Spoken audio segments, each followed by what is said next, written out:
Good morning, good evening, जब भी आप लेक्चर देख रहे हैं। आज के लेक्चर में हम पूरा फोकस करने वाले हैं पावर पे। वर्क एनर्जी पावर, ये काफ़ी आईएमपी चैप्टर है जेई नीट के लिए, और इसमें हमने वर्क एनर्जी के रिलेशन वगैरह सब कवर करवा लिए हैं। नेक्स्ट पार्ट आता है कि हमें अब फोकस करना चाहिए जेई नीट के न्यूमेरिकल पे और सबसे आईएमपी टॉपिक पे। तो आज के लास्ट वीडियो में हम बना रहे हैं कॉन्सेप्ट ऑफ पावर, पावर क्या है, पावर पे कैसे न्यूमेरिकल्स आते हैं और जेई नीट में इसका क्या वैल्यूएशन है। कुछ पीवाईक्यूज भी करेंगे ताकि आपको अच्छे से हेल्प हो सके। So without wasting your time please give heading power, ठीक है। और मैं हूं Vicky Jain, right. Next, power के बारे में कॉन्सेप्ट क्लियर करने के लिए हमें पावर के बेसिक को समझना पड़ेगा। पावर है क्या, पावर को समझने के लिए कुछ शॉर्ट नोट्स भी हमारे पास है, लेकिन हम पहले पावर को एकदम जनरल टर्म में समझने की कोशिश करते हैं। What is power? Power is equal to work upon time. Power क्या होता है? Work upon time. अगर आपके दिमाग में ये कॉन्सेप्ट नहीं जा रहा है या कॉम्प्लिकेटेड लग रहा है तो इसको आप हिंदी में लिख लो। पावर, वर्क क्या होता है? काम, और टाइम क्या होता है? अपना समय। अब इस चीज को समझो। What is power? पावर मतलब एक शक्ति क्या है, कितना काम आप कितने समय में पूरा करते हो। What is power? कितना काम आप कितना समय में पूरा करते हो, this is called as power. आई बात समझ में? कुछ एग्जांपल ले लेते। मानो एक छोटा बच्चा है और एक बड़ा आदमी है, ठीक है ना, मैन एंड चाइल्ड। आई बात समझ में? अगर किसी काम को करना है, मानो ये 3-4 पत्थर है बड़े बड़े और इसको उठा के यहां पे जाके रखना है। आई बात समझ में? सो आप मुझे बताओ कि ये बड़ा आदमी जो ये पहले काम कर लेगा या ये बच्चा काम करेगा? तो आप ऑब्वियसली कहोगे कि सर ये आदमी ना 5-10 मिनट में ये सारे पत्थर यहाँ पे ला के रख देगा, और बच्चे को शायद समय लग जाए 1 घंटा 2 घंटा। Who is powerful? तो हमें पावरफुल समझना कैसे है, कितना काम कितने समय में पूरा होता है, this is called as power. Power मतलब शक्ति। पावर क्या होता है? आपकी शक्ति। इसी कंसेप्ट को हमें समझना है। दूसरी बात, कौन से काम है, कौन सी पावर है? भाई इलेक्ट्रिक पावर हो सकती है, मैकेनिकल पावर हो सकती है, पावर कोई भी हो सकती है। पावर से हमें क्या फायदा है? हमारा वर्क होगा, और वर्क होगा समय के साथ, और इसी से हम नापेंगे पावर। सो चलो, ये था बेसिक। अब हम बात करते हैं कॉन्सेप्ट पे। कुछ चीजें हमें पकड़ के रखनी है, जैसे कि rate of doing work. What is rate of doing work? जैसे कि power is equal to work upon time, ठीक है। रेट, रेट मतलब समय के साथ कितना काम होता है, इसी को हम क्या कहेंगे? पावर। अब रेट की जगह पे एक चीज याद रख सकते हो, रेट ये जो टर्म है ना, ये स्पीड से रिलेटेड है। किससे रिलेटेड है? स्पीड। भाई काम करने का स्पीड। पावर मतलब क्या होता है? काम करने का स्पीड। इसलिए तो बोला है कितना काम कितने समय में होता है, कितना काम कितने समय में होता है। तो हम रेट के बारे में तो जान रहे हैं। आई बात समझ में? अगर हम इंस्टाटेनियस पावर चाहते हैं, कौन सी पावर लेनी है हमें? इंस्टाटेनियस पावर। काम करने में हमेशा ही सेम पावर लगेगी ऐसा नहीं होगा, पावर चेंज भी होगी। कैसे? देखो, मानो ये सीधा रास्ता है और यहाँ पे थोड़ी पहाड़ी आ गई और फिर से नॉर्मल रास्ता है, और आप मानो कि गाड़ी चला रहे हो, you are inside the car. यहाँ पे कार के इंजन को कम पावर लगेगी क्योंकि वो स्मूथ सरफेस पे चल रही है, और जब वो पहाड़ी से जाएगी, पहाड़ी पे जाएगी, तो इंजन को ज़्यादा पावर जनरेट करनी पड़ेगी। क्या करने की? ज़्यादा पावर, क्योंकि अब क्या हो रही है, वो हाइट पे जा रही है, पोटेंशियल एनर्जी बढ़ेगी गाड़ी की। लेकिन इंजन को ऊपर जाने के लिए, हाइट क्लाइंब करने के लिए क्या जनरेट करने की? पावर। तो भाई इस इंस्टेंट पे, इस पर्टिकुलर मोमेंट पे, इंस्टेंटेनियस का मतलब क्या होता है? उस मोमेंट पे, उस टाइम पे, this is called as complete period. लेकिन इस समय क्या हुआ? नॉर्मल पावर लगी। इस समय क्या हुआ सर? ज्यादा पावर लगी। सो इंस्टाटेनियस पावर कैसे निकालोगे? Instant to instant. इस इंस्टेंट पे अलग, इस इंस्टेंट पे अलग। इंस्टाटेनियस पावर निकालने का फॉर्मूला है P is equal to work, rate of change of work with respect to time, ये वाला है। लेकिन वर्क के बारे में तो हमें पता है, वर्क क्या होता है? Work is equal to force into displacement, या एक्स लिख सकते हो या एस लिख सकते हो, जो लिखना है आप लिखो। क्या मैं यहाँ पे डाल दूँ D D T of, what is the formula of work? Work is equal to force into displacement. Force तो कॉन्स्टेंट टर्म है, आगे ले लो।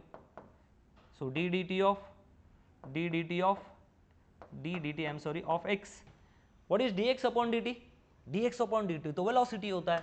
तो फोर्स का नया फॉर्मूला बन गया, sorry I am really sorry, power का नया फॉर्मूला बन गया फोर्स इंटू वेलोसिटी। तो ये भी एक फॉर्मूला है, हमें आना चाहिए।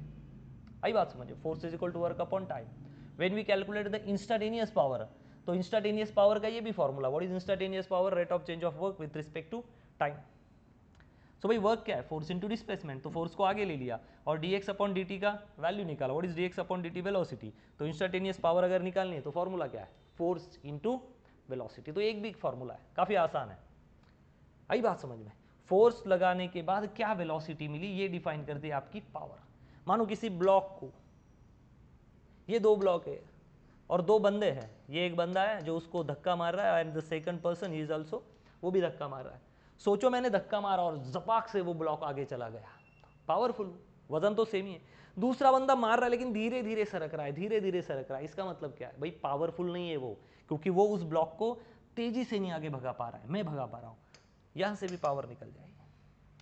उसके बाद आता है एवरेज पावर, ठीक है, आ रहा है दिमाग में धीरे धीरे, ठीक है। उसके बाद है एवरेज पावर।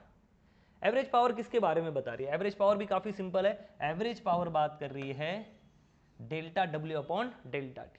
आपको कोई नई नोट्स नहीं बनानी, बस इतना पढ़ लो तो भी खत्म है, डायरेक्टली न्यूमेरिकल पे जंप करेंगे हम, ठीक है, जिससे हमारा नॉलेज बढ़े जाए। एवरेज पावर क्या होती है, एवरेज मतलब मैंने वही बताया भाई, रास्ता प्लेन है, थोड़ी पहाड़ी आ गई, फिर नीचे आ गई, फिर रास्ता प्लेन है, फिर स्पीड ब्रेकर है, ऐसा कुछ चल रहा है, और आप यहाँ पे साइकिल चला रहे हो, क्या चला रहे हो, cycle.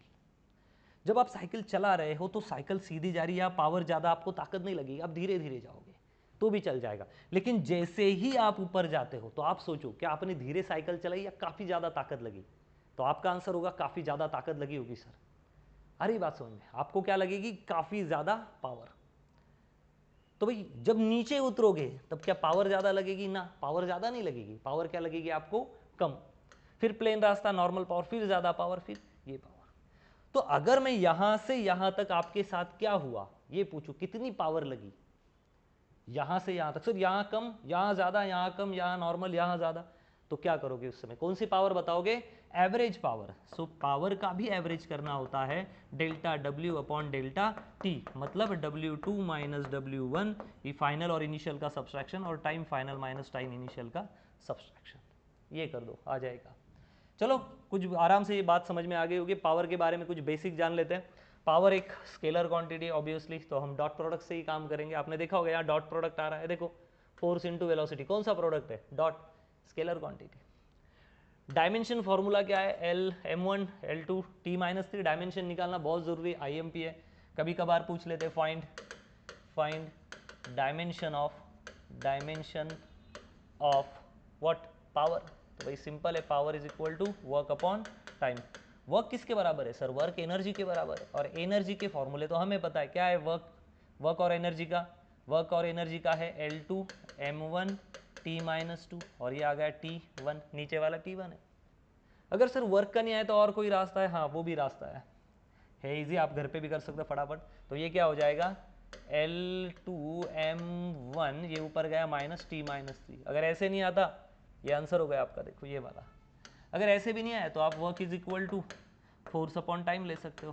What is work, force is force into time upon ये एक टाइम, आई बात समझ में। तो ये डाल दो, बात खत्म। टाइम नहीं, आई am sorry, work force into displacement, I am sorry, force into displacement, आराम से निकाल सकते हो, आई बात समझ में। तो ये सारी बेसिक चीज़ें जो हमें आनी चाहिए, मुझे लगता है कि ये काफ़ी ओके है। कुछ और फंडामेंटल लेते हैं और इस पे चलते हैं न्यूमेरिकल। जितने न्यूमेरिकल हम करेंगे हमें ये टॉपिक आसान लगता जाएगा। यूनिट्स के बारे में बात करते हैं, ये आ गया दिमाग में सेट। चलो यूनिट्स के बारे में इतनी नोट्स आप लिख लेना। ऐसा यूनिट के बारे में बात करते हैं। ऐसा यूनिट क्या होता है पावर का, वैट। क्या होता है, वैट, या आप उसको वॉट कह सकते हैं, डिपेंड है, अगर हम वैट कहेंगे कहो भाई, जो कहना है कहो। 1 वैट। सो 1 वॉट क्या होता है, 1 वॉट होता है 1 जूल पर सेकंड। 1 वॉट क्या होता है, 1 जूल पर सेकंड। आप सिंबल से W भी दिखा सकते हो, ये सबको आता है, ठीक है। 1 watt is equal to 1 joule per second, ठीक है। सीजीएस में सब चेंज हो गया जाकर, सीजीएस में क्या कहोगे आप, अर्ज पर सेकंड। क्या कहोगे, अर्ज पर सेकंड। तो यहाँ वॉट कह देते हो आप, या जूल पर सेकंड कहते हो, वहां पे क्या कहना है आपको, जूल पर सेकंड। यहाँ पे क्या कहना है आपको, अर्ग पर सेकंड, अर्ग पर सेकंड। अब वॉट का कन्वर्जन हमें करना है अर्ग में। कभी कभी हो जाता है कि वैल्यू का आंसर, आपका जो आंसर है ना वो वॉट में निकाल लेते हो, लेकिन अगर आप ऑप्शन चेक करो, जेई हो या नीट में हो, तो आपको ये दिखेगा कि वो अर्ग पर सेकंड में पूछ रहे हैं, या अर्ज में पूछ रहे हैं, या सीजीएस सिस्टम में पूछ रहे हैं। So keep in mind 1 watt is equal to 10⁷ erg पर सेकंड, ये वाली वैल्यू याद रखना, ये वाली, ठीक है, बाकी की चीज़ें तो हमें आती है, जैसे कि 1 किलोवाट कितना होता है, 1 किलो 10⁻³ वाट, 1 मेगावाट कितना होता है, 10�6 वाट। ये सारी चीज़ें याद रखनी पड़ती है। जब आप इंजीनियरिंग में जाओगे, फर्स्ट ईयर इंजीनियरिंग में आपको बहुत सारे इलेक्ट्रिकल, बेसिक इलेक्ट्रिकल इंजीनियरिंग ऐसे कुछ सब्जेक्ट आते हैं जहाँ पे आपको हॉर्स पावर में भी न्यूमेरिकल सॉल्व करने होते हैं। तो ठीक है, तब तो आप पढ़ोगे ही, अभी भी बता देता हूँ। हमें 1 HP भी निकालना पड़ता है, हॉर्स पावर। जैसे आप कभी पंप खरीदने गए होगे, मोटर खरीदने गए होगे, तो वो हमेशा HP में लेते हैं, 1 HP, 2 HP, 3 HP, 7.5 HP, 10 HP, ऐसे में मोटर से। तो हॉर्स पावर क्या है, हॉर्स पावर होता है 1 HP इज इक्वल टू 746 वाट।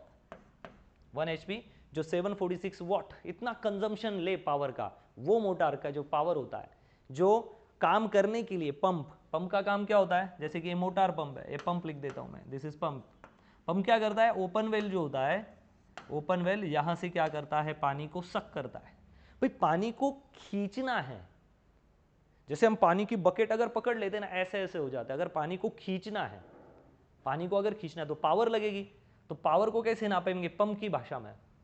तो ये होती है इसकी पावर, और इसकी पावर कहलाती है, ये भी होती है वॉट में, लेकिन यहाँ पे जनरल लैंग्वेज क्या है, हॉर्स पावर। तो 1 horse power is equal to 746 what.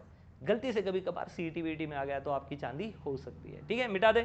चले न्यूमेरिकल पे जाए, न्यूमेरिकल पे एक बार देख लो फटाक से, अगर ये सही लगता है, ओके लगता है, तो फिर आगे जाएंगे। डन, ठीक है, चलो छापो। नेक्स्ट, अब हम डायरेक्टली बात करते हैं प्रॉब्लम्स पे, क्योंकि इससे पहले के जो भी लेक्चर्स थे, वीडियोस थे, इसमें हमने काफ़ी बेसिक सारी चीज़ें खत्म कर लिया, हर चीज़। अब डायरेक्टली जाते हैं प्रॉब्लम्स पे। फर्स्ट प्रॉब्लम, रीड केयरफुली, देखो क्या बता रहा है। अ 1000 kg motor car travel at a constant speed. भाई डायग्राम बना लेते हैं, क्या बना लेते हैं डायग्राम। एक मोटर कार है जिसका मास कितना है, 1000 kg। Okay done. उसका स्पीड बताया और वो किस वेलोसिटी से जा रही है, 30 मीटर पर सेकंड। ये उसकी वेलोसिटी है। एक मोटर कार है 1000 kg और यहाँ से जा रही है 30 मीटर पर सेकंड के स्पीड से along the road with a frictional force. भाई अब रोड चलेगा तो फ्रिक्शन खींचेगा ना, फ्रिक्शन हमेशा कहाँ होता है, पिच्छू। हम जाएंगे आगू तो हो जाएगा पिच्छू, तो कितना होता है, 100 Newton. Done. What is the power generated by motor car. बात सिंपल है, जब भी हम मोशन करते हैं तो फ्रिक्शन कहाँ लगेगा, अपोजिट डायरेक्शन में। कहाँ लगेगा, अपोजिट डायरेक्शन में। तो हम आगे जा रहे हैं, 30 मीटर पर सेकंड की वेलोसिटी से, फ्रिक्शन लग रहा है पीछे। तो बताओ इस मोटर को, इस फोर्स को ओवरकम करने के लिए कितनी पावर जनरेट करनी पड़ेगी।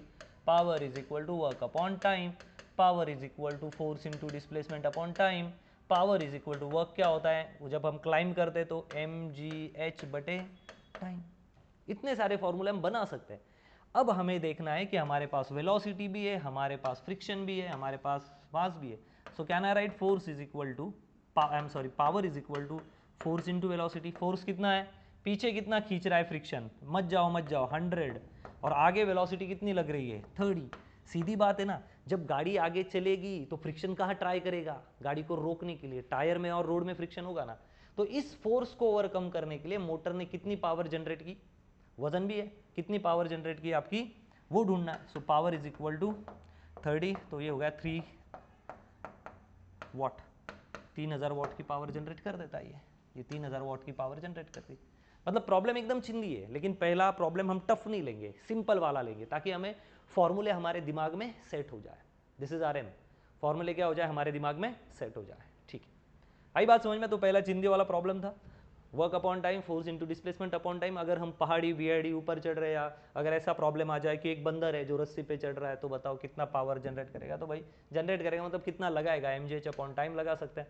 सो पावर होता है फोर्स इंटू वेलोसिटी ऑल्सो। तो हमें दिया है सर, तो मास क्यों दिया भाई, मास बस हमें बहकाने के लिए दिया। गाड़ी है तो मास होगा ही, मास की वजह से टायर और रोड अच्छे से कांटेक्ट में आएंगे, पीछे फ्रिक्शन लगेगा, हम आगे जा रहे हैं। ठीक है, तो ओके डन, आगे बढ़ते हैं, नेक्स्ट पढ़ते हैं।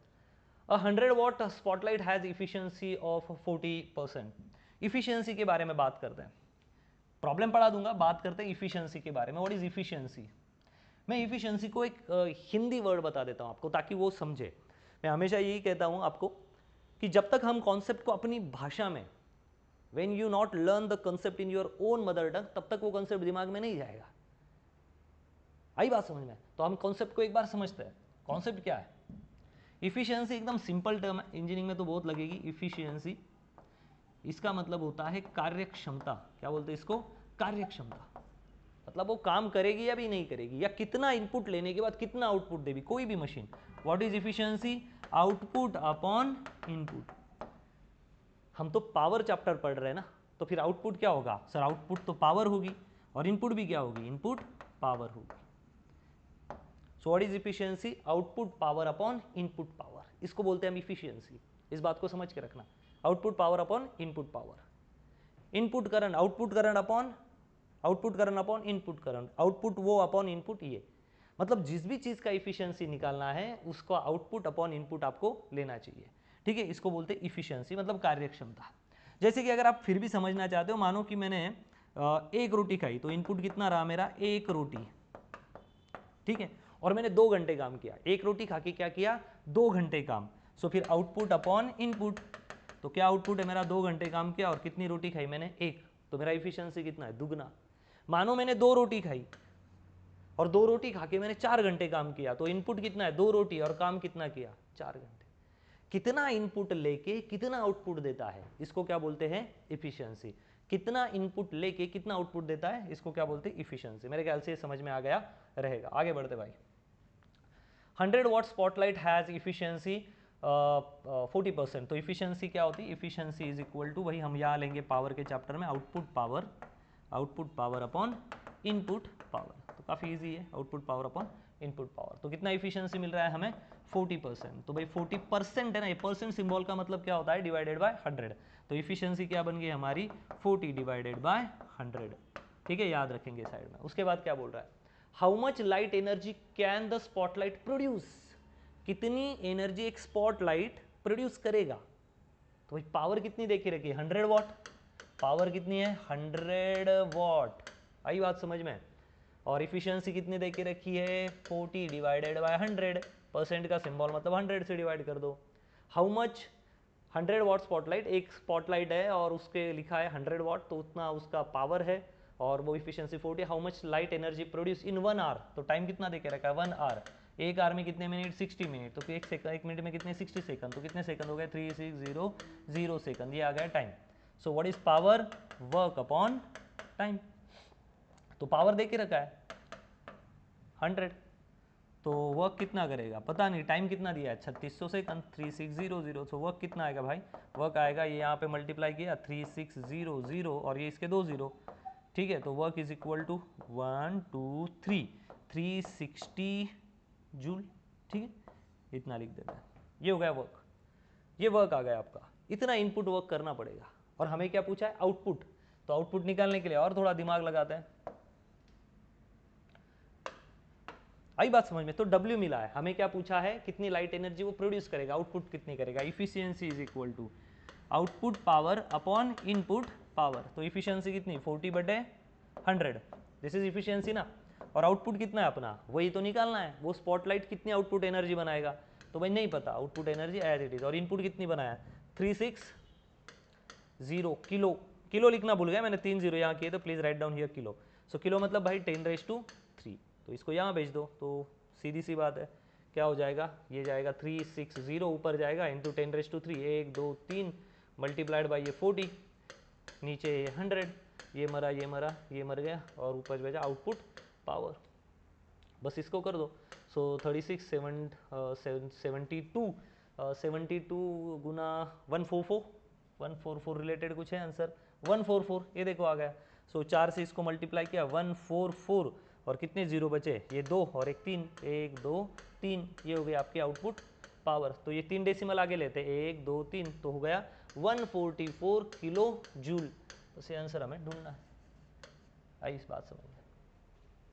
यहां से भी हम न्यूमेरिकल उठा सकते हैं, ये सारे पूछे हुए। तो काफी आईएमपी न्यूमेरिकल है, आपको बस नॉर्मल चेंज करने हैं। आप इफिशियंसी बदल दो, 50% कर दो, फिर भी न्यूमेरिकल बन गया। स्पॉटलाइट वाला लिया, वो हो सकता है वो आपको स्पीकर के बारे में बता दे, कुछ भी कर सकता है तो सब कुछ एनर्जी, ठीक है। आगे ये बात समझ में? मेरे ख्याल से ये भी कोई टफ प्रॉब्लम नहीं था। एलबी की बात करेंगे। अभी एलबी में दे दिया, अभी यहाँ से और थोड़ा सा टेंशन आ जाता है। एन 800 LB गर्ल्स क्लाइम अ 12 फीट हाइट।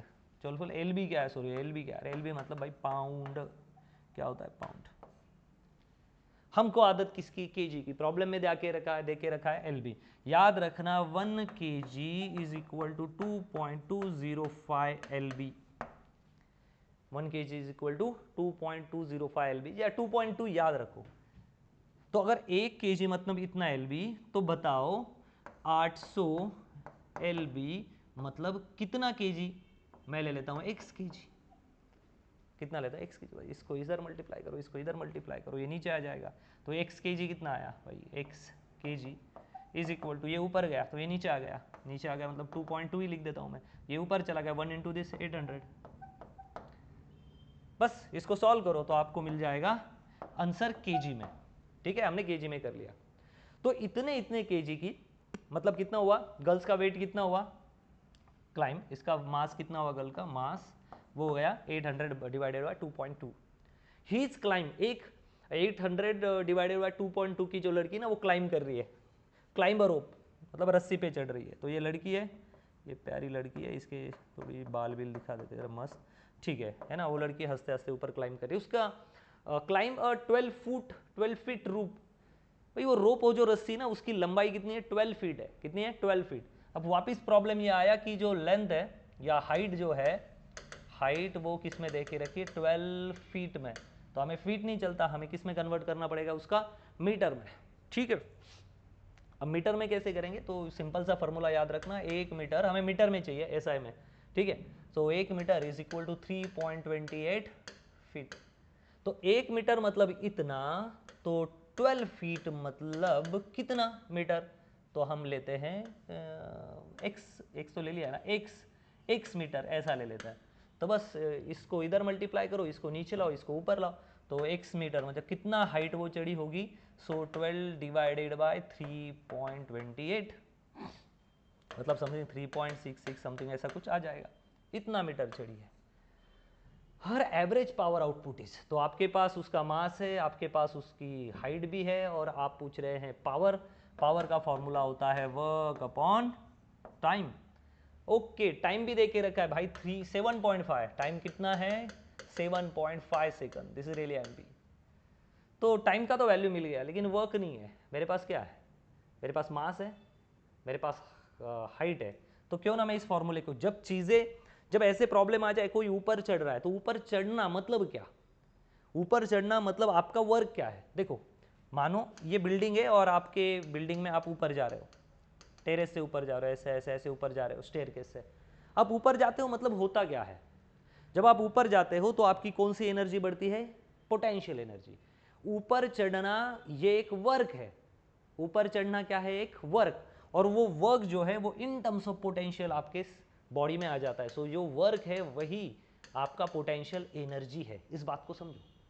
जब हम ऊपर जाते हैं तो हमारी पोटेंशियल एनर्जी mgh बढ़ती है, और वही किसके बराबर होती है, वर्क के बराबर। तो क्यों ना हम डाल दें mgh, टाइम तो टाइम होता है। मास कितना है लड़की का, मास कितना है 800 डिवाइडेड बाई 2.2, जी कितना है हमारा 10, और कितनी हाइट पे जा रही हो भाई 3.66 लगभग, डिवाइडेड बाई टाइम कितना है 7.5। बस इसको डालो, आपका आंसर आ जाएगा, इसको डाल दो आंसर, ये आपका आ जाएगा। ठीक है, तो पावर है लेकिन वो पूछी है एचपी में, तो बाद में एचपी में कन्वर्ट कर देना। और 1 एचपी का वैल्यू सबको पता है, 1 HP is equal to 746 watt. तो जो भी आंसर आएगा तो उसका एचपी में कन्वर्जन कर दो। कैसे करोगे, तो जो आंसर आपका वॉट में आएगा, वॉट वाले आंसर को अगर आपको चाहिए एचपी में, तो ये शिफ्ट कर देना वहाँ पे वैल्यू, तो आपका आंसर आ जाएगा।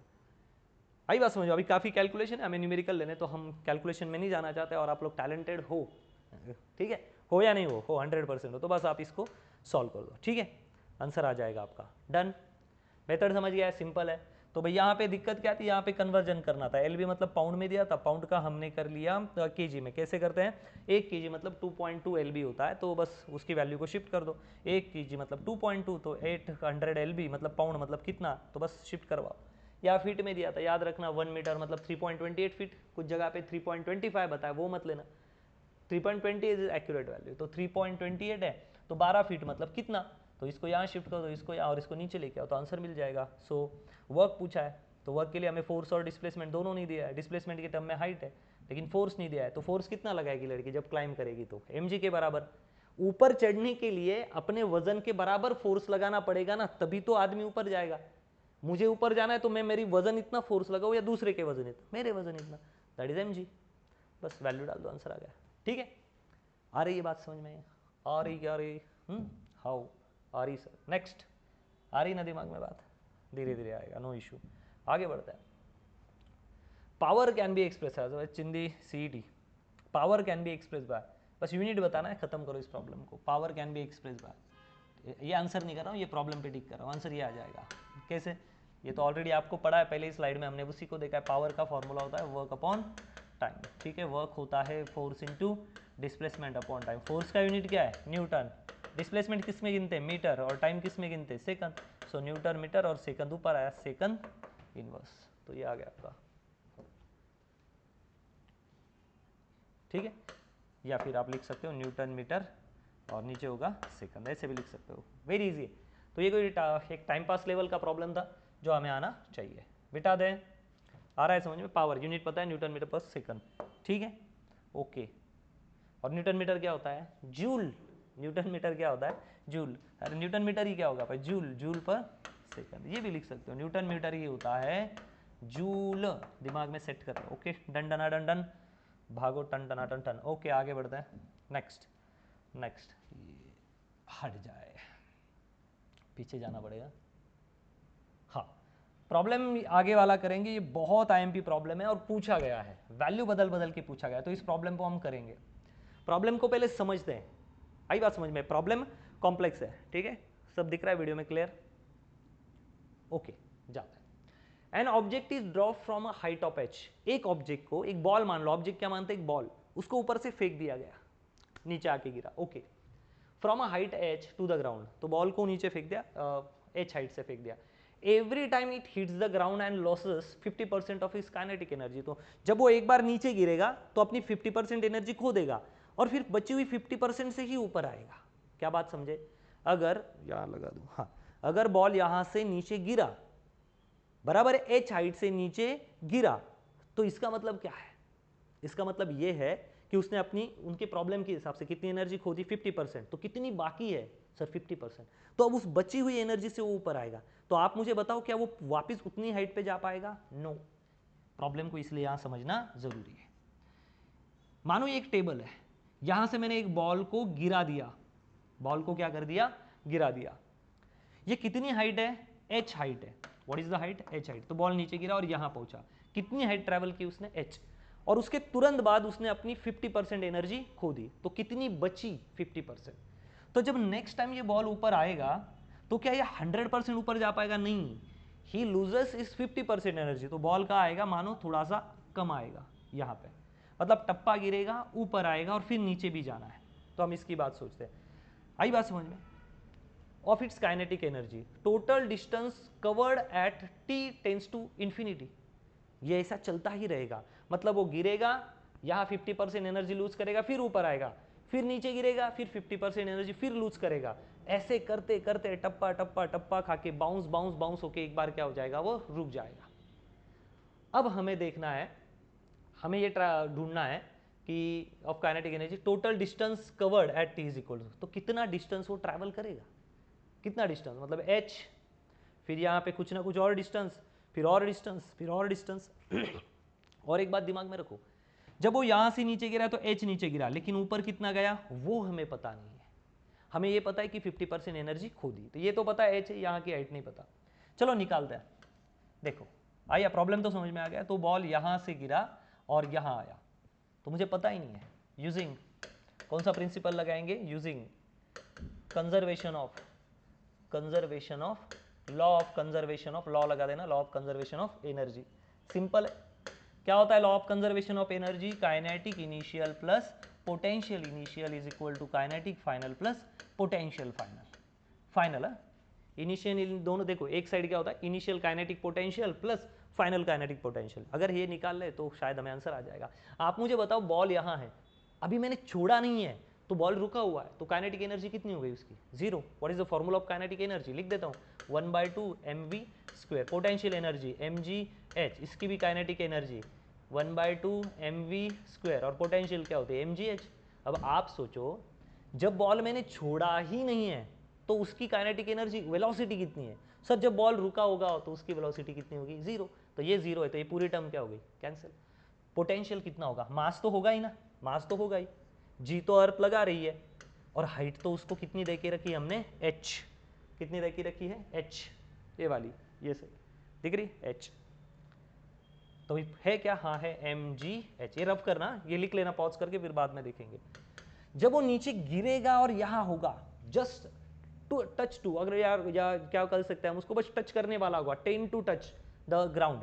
अगर वो टच करने वाला होगा तो काइनेटिक एनर्जी कितनी होगी? पूरी होगी, एम वी, मैं वी दे देता हूँ, वी स्क्वायर। जब ये जमीन को टच कर देगा तो बताओ पोटेंशियल कितनी है? मास है, जी भी है, हाइट कितनी हो गई? जीरो। मतलब पूरी टर्म क्या हो गई? जीरो। ये मतलब इसको लिखने की जरूरत नहीं है, तो एकदम सीधी सी बात है, सीधी सी बात है, वी स्क्वायर। तो एम कितना होगा? जरूरी है, इधर काइनेटिक कितनी होगी? जीरो। मैंने कहा ना, तो ये कंजर्वेशन ऑफ एनर्जी से आप ऐसे प्रॉब्लम आराम से सॉल्व कर सकते हो। सो इधर का मास चला गया, मास चला गया, तो ये 2 इधर आ गया। So twice G H is equal to ये वी स्क्वायर। सो वी का वैल्यू कितना बन जाता है? √2 जी एच। मतलब जब बॉल यहां होगा, जब बॉल यहां होगा तो उसकी वेलोसिटी कितनी होगी? समझ गए ना? जब बॉल यहां जमीन को हिट करेगा तब उसकी वेलोसिटी कितनी होगी?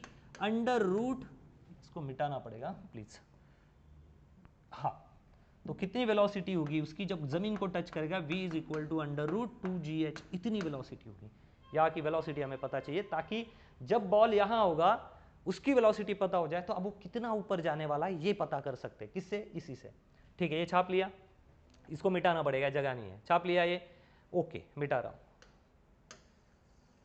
देखो, डन, यहाँ तक आ गया।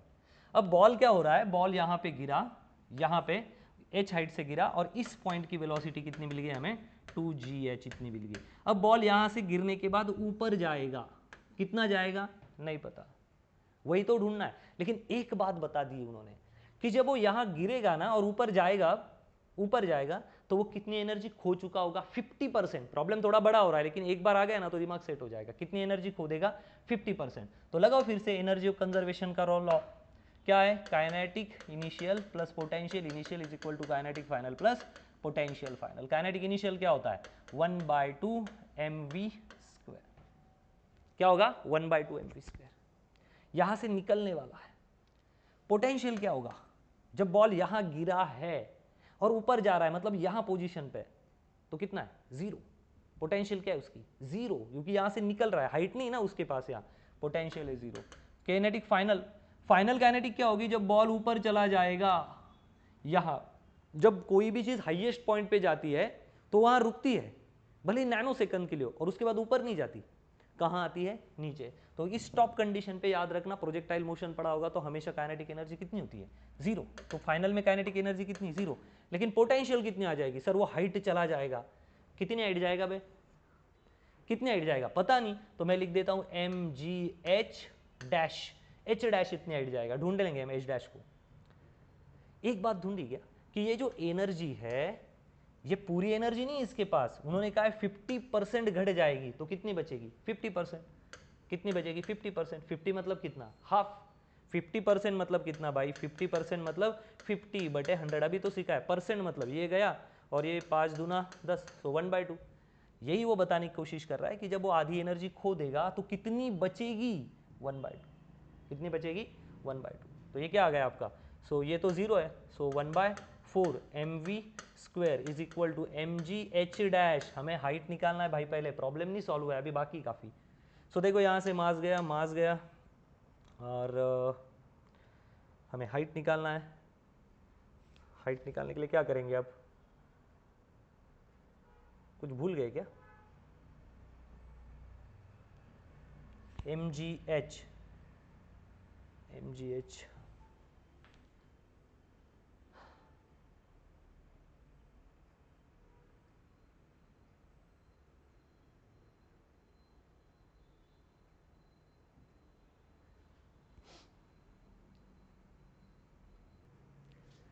v का वैल्यू तो डालना भूल गए ना, v का वैल्यू डाल दे, ये v का वैल्यू डाल दे, ये हमने निकाल के रखा है यहाँ से, ठीक है। मैं वही सोच रहा हूँ कि कट क्यों नहीं हो रहा है। 1/4 मास तो कट गया, v स्क्वायर करना है तो क्या बचेगा, twice G H, are you understanding, square हो गया, अंडर रूट निकल गया, यहाँ क्या बचा है जी एच डैश, ये 2 सा हो गया, जी जी मर गया, h क्या बचा भाई आपका, h डैश क्या बचा, h dash is equal to h/2। नई वाली हाइट जो है, आर यू अंडरस्टैंडिंग, कट करने के लिए हम ये भूल गए कि भाई वेलोसिटी इसलिए तो निकाल रहा था, ये वेलोसिटी यहाँ पे पुट कर दो, अगर वेलोसिटी पुट करोगे तो क्या होगा, ट्वाइस जी एच, तो 2 2 सा 4, आर यू अंडरस्टैंडिंग, नहीं समझे तो फिर से समझाता हूँ, देखो, ठीक है। So 1/4, are you understanding, 1/4 velocity कितनी है, ये पॉइंट जब यहाँ था, मतलब यहाँ था, हमने यहाँ लिया ना उसकी डायग्राम, तो ये क्या बनेगा v का स्क्वायर कितना आता है 2gh, अंडर रूट निकल जाएगा ना, यहाँ पे क्या आया जी एच डैश, तो ये 2 2 सा हो गया, जी जी मर गया, तो h की वैल्यू क्या आ गई, h dash is equal to h/2। इसका मतलब 50% एनर्जी लॉस करने के बाद वो कितना हाइट ऊपर गया, h/2, आर यू अंडरस्टैंडिंग। तो आप मुझे बताओ इसी एग्जांपल लो के कि और h/2 लॉस करने के बाद वो कितनी एनर्जी लॉस कर देगा आगे जाने के बाद, क्योंकि यहां गिरने के बाद और कितनी एनर्जी लॉस होने वाली है 50%, कितनी एनर्जी लॉस होने वाली है 50%, ठीक है, आपने छापा होगा, ये मिटा देते हैं। सो जब 50% एनर्जी यहां से गिरा, 50% खत्म हुआ, तो हाइट कितनी आई h/2। अब यहां आने के बाद और 50% एनर्जी लॉस हो गई, कितने आएगी बताओ, h/4, और आगे गया और थोड़ा बचा, कितनी बची h/8, आगे कितनी बची, थोड़ा सा ही ऊपर गया h/16। ये तो क्या हो गया, हर एक बाउंस होने के बाद वो अपनी एनर्जी गंवा रहा है। तो चलो अब बस लास्ट स्टेप है, प्रॉब्लम को सॉल्व करना इजी हो गया अभी, ठीक है। तो बताओ अभी कितना डिस्टेंस वो कवर करेगा। अब डिस्टेंस कवर करने के लिए हमें मैथ्स लगाना पड़ेगा यहाँ पे बाय यूजिंग दिस कंडीशन, ठीक है। अब बताओ क्या कंडीशन होगी इसकी, उसकी हाइट कितनी होगी, डिस्टेंस कितना होगा, तो मैं लिख देता हूँ डिस्टेंस इज इक्वल टू पहली बार देखो नीचे से यहाँ गिरा टोटल, तो ये h, फिर ये कितना, इन सबकी एडिशन करवानी है, तो ये पहली बार तो कितना गिरा h, कितना गिरा h। उसके बाद कंडीशन और बदलती है, यहां गिरने के बाद वो कितना ऊपर गया h/2, और फिर कितना नीचे आया h/2, आर यू अंडरस्टैंडिंग। ये एक बार ही करेगा, लेकिन ये ऊपर जाना नीचे आना कितने बार होगा, 2 बार, ये कितनी बार होगा 2 बार। देखो टप्पा गिरने के बाद एक बार ऊपर गया, मतलब h/2 ऊपर, और फिर नीचे आया h/2, तो कितनी बार गया 2 बार। यहां भी देखो, यहां से ऊपर कितना जाएगा h/4, और नीचे कितना आएगा h/4। इसका मतलब वो यही एक बार आता है नीचे, लेकिन ये हर मोशन वो कितनी बार करता है 2 बार, 2 बार, क्या है 2 बार, अभी 2 कॉमन ही निकाल लिया मैंने, क्योंकि ये भी 2 बार 2 बार 2 बार 2 बार, तो ये क्या होगा कॉमन, तो 2 कॉमन ले लिया, ये कितना जाएगा h/2, ये कितना जाएगा h/4, ये कितना जाएगा h/8। क्या लगाओगे इसको सॉल्व करने के लिए, जीपी क्या होता है, ज्योमेट्रिक प्रोग्रेशन, क्या लगाओगे ज्योमेट्रिक प्रोग्रेशन, ठीक है। ज्योमेट्रिक प्रोग्रेशन सॉल्व करते, ये h तो है ही हमारे पास h2, अब इसका ज्योमेट्रिक प्रोग्रेशन सॉल्व करते, ये समझ गया, ये मिटा देता हूं, चलो फटाफट करते हैं। ज्योमेट्रिक प्रोग्रेशन में क्या होता है, देखो सीधी सी बात है, फॉर्मूला क्या है ज्योमेट्रिक प्रोग्रेशन का, GP is equal to a/1 - r, A value होती है वो पहली ही, क्या है h/2, ये जो पहली वैल्यू होती है ना उसको क्या लेने का a, -1 - r क्या वैल्यू होती है, इन दो वैल्यू का रेशियो, या इन दो वैल्यू का रेशियो, कोई भी कॉन्जिक्यूटिव दो वैल्यू का रेशियो आपको लेना है। चलो मैं इसका लेता हूं, ये दो वैल्यू का क्या है इसका रेशियो, देखो h/8 अपॉन h/4, h मर गया, ये हो गया दूना 1/2, आई बात समझ में। ये इनिशियल वैल्यू क्या है, ये इनिशियल वैल्यू a, स्टार्टिंग की पहली वैल्यू ब्रैकेट की, 1 - r, r क्या होता है दो वैल्यू का कोएफिशिएंट का डिफरेंस, तो भाई दो वैल्यू का डिफरेंस क्या है, h/8 - h/4 ले लो, या h/8 डिवाइडेड बाय h/4 ले लो, कितना मिल गया h गया 4 2 जा, सो 1/2, सो ये कितना हो गया, एक में से आधा गया बचा आधा, h/2 अपॉन 1/2, सो 2 2 मर गया, तो कितना बचा h, तो कितना बचा, इसका पूरा प्रोग्रेशन का वैल्यू कितना है h, तो 1h, और ये 2h, कितना h हो गया 3h, डन 3h, तो कौन सा है 3h का, ये वाला, this is your correct answer. चलो छापो, फटाक से छापो, डन, मिटा दे, चलो ये मिटा देते इसको, ओके। नेक्स्ट प्रॉब्लम पे बात करते हैं, बहुत आईएमपी प्रॉब्लम था जो अभी हमने देखा, नेक्स्ट प्रॉब्लम पे बात करते हैं, ये कंजर्वेशन पे डिपेंड है, किस पे डिपेंड है? कंजर्वेशन पे। आई बात समझ में? चलो प्रॉब्लम को पढ़ते हैं। प्रॉब्लम क्या बता रहा है? A bullet of mass 4.2 10⁻² kg moving with a speed 300 है। मास दे के रखा है और क्या दे के रखा है आपको? वेलोसिटी दे के रखा है। तो मास और वेलोसिटी दी, मतलब मास इंटू वेलोसिटी क्या हो जाएगा आपका? मोमेंटम। ठीक है, तो यहां से कुछ बात पकड़ में आई।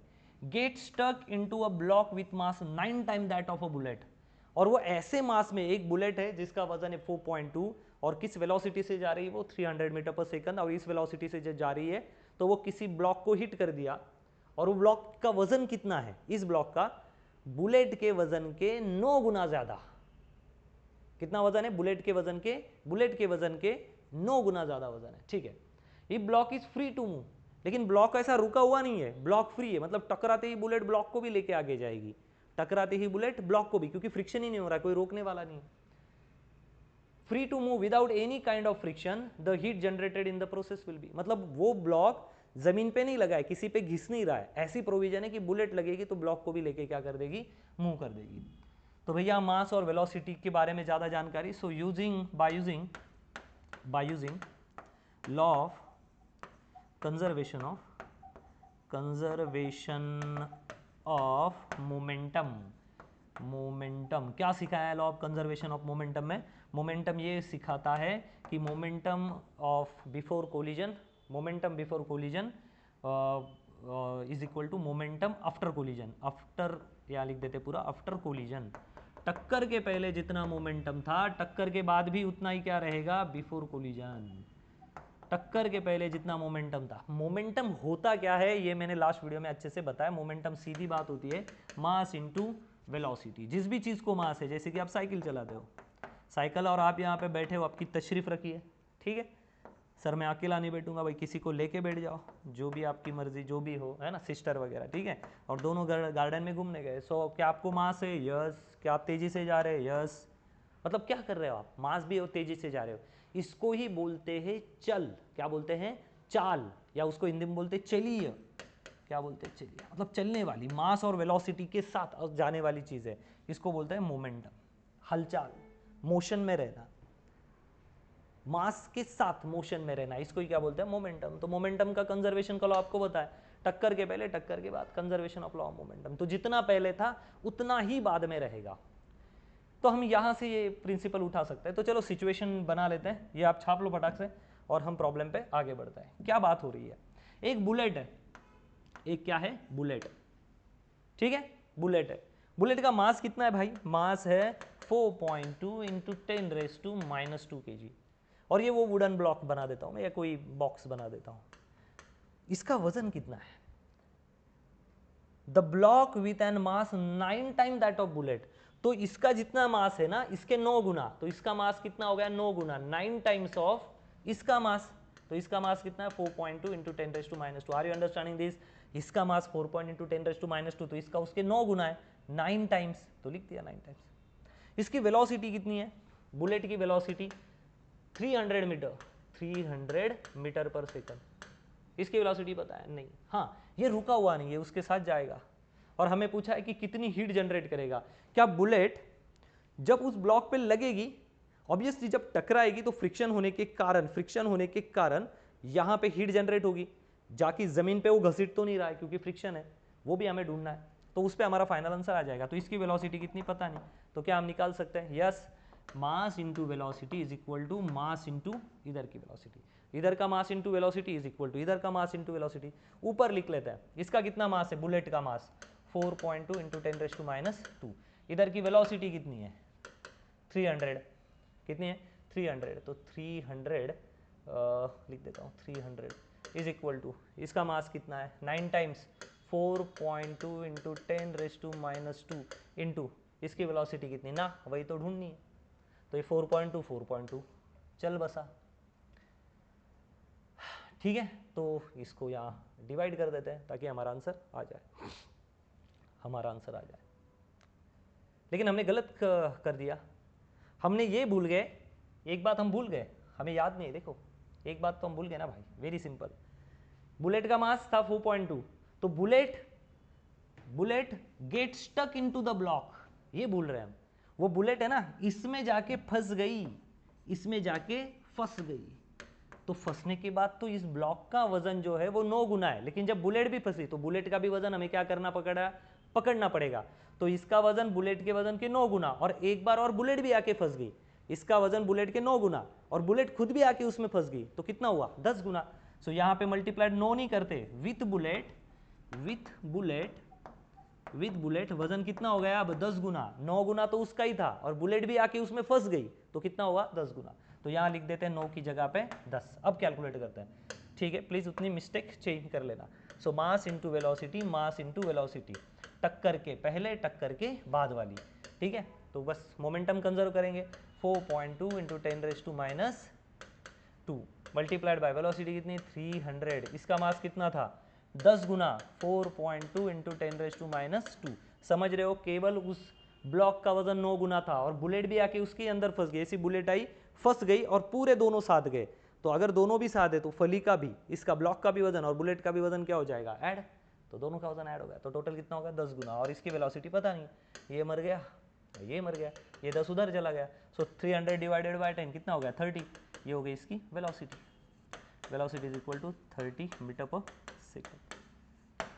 इसका मतलब ये 300 मीटर पर सेकंड से आ रहा था, और ये कितने से जाएगा, ये ब्लॉक और ये टैबलेट कितने से जाएगी, ब्लॉक और बुलेट कितने से जाएगी 30 मीटर पर सेकंड से। चलो ये फटाक से छाप लो, लास्ट वाला पार्ट देखते हैं इसका।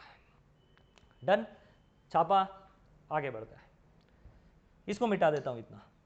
अब देखो कि ये बुलेट जो है वो तो ब्लॉक में फंस चुकी है, तो जैसे ही ब्लॉक में फंसेगी तो वो जो हीट है वो ब्लॉक के अंदर क्या होगी जनरेट, क्योंकि नीचे कोई फ्रिक्शन नहीं है। तो कैसे करेंगे, अगर नीचे फ्रिक्शन नहीं तो लिखना पावर, पावर मतलब अब हीट है, heat generated is equal to change in kinetic energy. Heat generate जो होगी वो कितनी होगी, चेंज इन काइनेटिक एनर्जी होगी। कैसे, क्या, तेजी से 300 मीटर पर सेकंड से जपाक से और ब्लॉक में अटक गई, तो ब्लॉक ने अपोज किया ना उसको, भले ही नीचे ब्लॉक को फ्रिक्शन नहीं, लेकिन जब ब्लॉक में जाएगी तो ब्लॉक उसको रोकेगा, तो फ्रिक्शन कहां हुआ ब्लॉक के बीच में, तो फ्रिक्शन जहां होगा वही तो हीट बनेगी। आई बात समझ में, तो चेंज इन काइनेटिक, जितनी काइनेटिक एनर्जी बदलेगी, 300 से आया और कितना हो गया बेचारा 30, मतलब ब्लॉक ने बुलेट को रोका तो हीट बनेगी उसकी। देखते हैं हीट कितनी बनेगी। सो चलो हीट निकालने के लिए हमें चेंज इन काइनेटिक एनर्जी निकालना पड़ेगा, तो हमारा आंसर आ जाएगा। चेंज इन काइनेटिक एनर्जी क्या होती है, kinetic energy initial minus kinetic energy final कर दो, दोनों का डिफरेंस ले लो। इनिशियल क्या है 1/2 mv² माइनस 1/2 इसका फाइनल का स्क्वायर, इनिशियल का स्क्वायर। देखो कंडीशन क्या है 1/2, मास कितना है बुलेट का 4.2 इंटू 10⁻⁻, सिस्टम मानो है इसको, इस पूरी सिस्टम का, इस सिस्टम में क्या है बुलेट, और इस सिस्टम में क्या है बुलेट विथ ब्लॉक फंसा हुआ। आई बात समझ में। वेलोसिटी कितनी, यहाँ की वेलोसिटी मेरे भाई 300, मैं लिख देता हूँ 3 into 10⁻²। Are you understanding the concept, जा रहा है दिमाग में। 1/2 मास ले लिया, केवल बुलेट के बारे में सोचो, बुलेट मास ले लिया और वेलोसिटी कितनी थी 300 मीटर पर सेकंड, तो 300 को मैंने लिखा 3 इंटू 10⁻², मतलब 300 का स्क्वायर इज इक्वल टू 1/2। मास कितना है, किसका मास, बुलेट का है ब्लॉक का, अरे भाई बुलेट और ब्लॉक फंस चुके हैं, तो दोनों का मास कितना है 10 गुना, किसके 10 गुना किसके 4.2 इंटू 10⁻²। केवल ब्लॉक का मास था 4.2 इंटू 10⁻² के 9 टाइम्स, और बुलेट भी फंस गई तो और एक टाइम बढ़ गया, ये हो गया mass multiplied by velocity final कितना आया 30। फाइनल वेलोसिटी कितनी है, ये थोड़ा शायद आप वीडियो में देख पाओ या नहीं, यहाँ है इसके आगे 30 का स्क्वायर, मिटा देते हैं 30 का स्क्वायर लिख रहे हो, आगे 30 का स्क्वायर, ठीक है, भले ही ना दिखे तो आवाज सुन के आप कर सकते हो। आई बात समझ में। चलो क्या कर सकते हैं, अभी बड़ा है काफी कैलकुलेशन, लेकिन फटाक से निपटाएंगे। इज इक्वल टू क्या क्या सेम दिख रहा है, यहाँ दिख रहा है 4.2, यहाँ दिख रहा है 4.2, यहाँ 1/2 और ये 30 का स्क्वायर है, तो मैं 3 इंटू 10⁻1 का भी स्क्वायर लिख सकता हूँ, ठीक है। तो चलो 1/2 कॉमन निकाल दिया, 4.2 इंटू 10⁻² कॉमन निकाल दिया, आई बात समझ में। सो यहाँ से 3 निकल गया, यहाँ से 3 निकल गया है, मतलब 9 निकल गया, 3 का स्क्वायर है ना। या अगर ऐसे नहीं दिमाग में आया ना, थोड़ा स्टेप बढ़ा देते हैं, चलो थोड़ा स्टेप बढ़ा ही देते हैं। सो 1.2 इंटू 4.2 इंटू 10⁻², ये कितना हो गया 3 का स्क्वायर 9, और ये कितना हुआ 10⁻4, बराबर है, ये तो समझ गया, ये 3 का स्क्वायर, ये 10⁻4 माइनस 1/2, ये 1/2, ये 10 जो है वो एज इट इज, और 10⁻4.2 इंटू 10⁻², 3 का क्या कर देंगे 3 इंटू 10⁻1 का स्क्वायर, मतलब क्या हुआ 3 इंटू 30, मतलब 3 इंटू 10⁻1, तो 3 का स्क्वायर कितना आएगा, लिख दूँ डायरेक्टली 9, कितना आएगा 9, और 10⁻1 का स्क्वायर कितना आएगा 10⁻2, मिटा दूँ यहाँ पे ताकि फटाफट हो जाए न्यूमेरिकल। कॉमन निकालते हैं, ये 4.2 है, गलती से लिख दिया मैंने।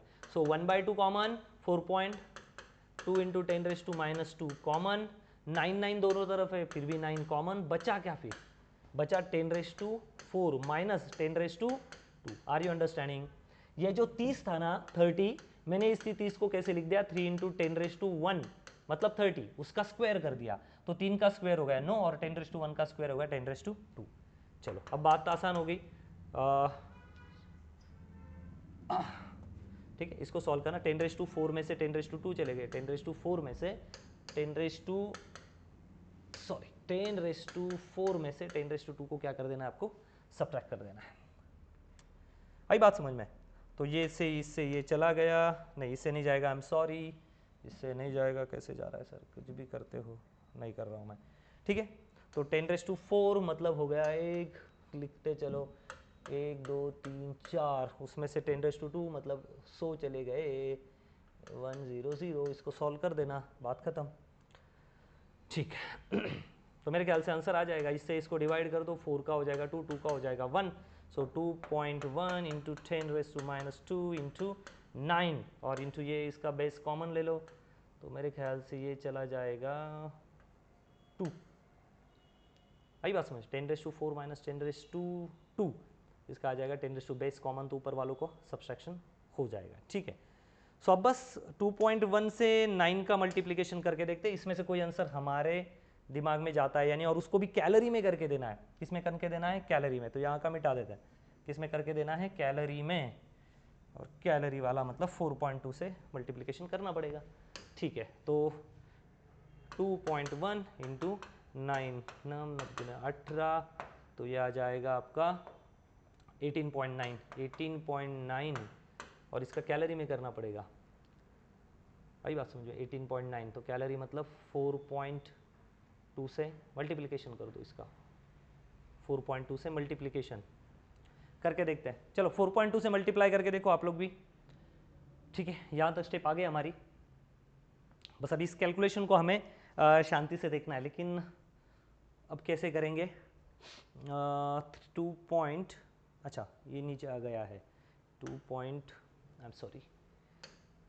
2.19 और ये 10⁻², क्या ये गलत है, मेरे ख्याल से ये गलत आंसर है, ये गलत है, प्लीज़ स्टेप को, ये तो गलत कर दिया हमने, ये ऐसा नहीं, 10⁻4 कितना होगा 10⁻4 मतलब 10 और 4, 1 2 3 4 माइनस 10⁻2 मतलब 100, भाई 10,000 में से गए 9,900, ठीक है, प्लीज़ वो चेंज कर दो, वो 10⁻2 गलत है, ओके आई एम सॉरी, 9999900, इसका मल्टीप्लिकेशन करो, इससे आंसर आएगा हमारा, इससे आंसर आ जाएगा, आई बात समझिए, ये 10⁻2 है और ये 10⁻2, ये मर गया और ये मर गया, तो कितने बचे 2.1 इंटू 9 इंटू 99, इसका कन्वर्जन करो, और याद रखना कि 1 कैलोरी जो होती है 1 कैलोरी का कन्वर्जन करना पड़ेगा, तो मेरे ख्याल से 4.2 से हम उसको डिवाइड कर देंगे, तो इसका गणित करते हैं, तो 9999 81, सो 18, सो यहाँ से 9 से मल्टीप्लाई कर देता हूँ, 81 18 81 यानी 90, 901 मल्टीप्लाइड बाय 2.1, मैं 2 से मल्टीप्लाई कर देता हूँ, मतलब 1802, ये आ गई आपका आंसर 1802, लेकिन भाई ये 1802 एक अप्रॉक्स ले रहा हूँ, ये क्या कर रहा हूँ मैं अप्रॉक्स ले रहा हूँ, ठीक है। अब इसको मिटा देते हैं 1802, ठीक है, पूरा मिटा देता हूँ 1802, आपने कॉपी किया, ये छाप लिया, यहाँ का करेक्शन किया, 10⁻⁻4 मैंने बेस कॉमन लिख किया, तो वो गलत था, प्लीज़ प्लीज़ प्लीज़ उसको चेंज कर दो। 10⁻⁻4 सीधी सी बात है 10,000 है, 10,000 में से 100 गए तो 10⁻2 थोड़ी हो गए, 10,000 में 100 गए 100 कैसे आएंगे? तो प्लीज़ उतना चेंज कर लेना। तो कितना है 1802, याद रखना 1802। सो अब हमारा जो हीट जनरेटेड है, हीट मतलब हीट एनर्जी जनरेटेड, वो कितना है 1802। लेकिन अब यहाँ दिक्कत है कि हमें कैलोरीज में आंसर चाहिए, कैलोरीज में। तो कैसे करेंगे? अगर हमें इसको कैलोरीज में चाहिए सो डिवाइड बाय 4.2, 4.2। अब 4.2 से डिवाइड करो, जो भी आंसर आएगा वो आपका होगा करेक्ट आंसर, ये होगा करेक्ट आंसर। सो 4 4 8 और 16, 4 तो आएगा, तो यार 4 आएगा, मतलब ये वाला तो आंसर नहीं, क्योंकि आंसर के स्टार्टिंग में क्या आना चाहिए 4। इन तीनों में से कोई आंसर होगा, ठीक है। कैलकुलेशन करो, क्योंकि लेंथ काफ़ी बड़ी कॉम्प्लेक्स लेवल की प्रॉब्लम है तो हम टाइम बचाएंगे, बस इतना डिवाइड कर लो, ये डी वाला नहीं, इसमें से कोई ना कोई हमारा आंसर निकल जाएगा, ठीक है। डन डन, चलो छापो, इसको छाप लो, बढ़े आगे, नेक्स्ट आगे बढ़ते हैं।